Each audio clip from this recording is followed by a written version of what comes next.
माथि मैले फेरि मिल्दैन लाग्ने रात कट्ने कहिले भयो ठुसिरहेछ त्यही माथि रात खाए जहिले कमाइ राम्रो छ भने घरमा धाक छैन मैले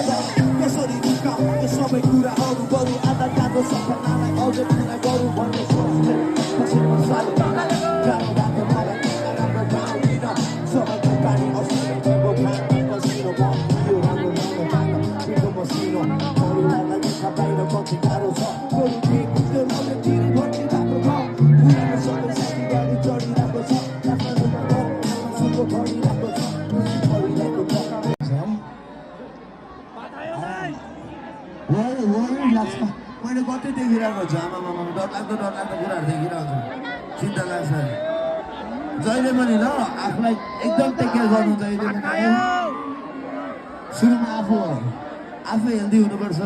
फिजिकली मेन्टली जहिले पनि त्यसपछि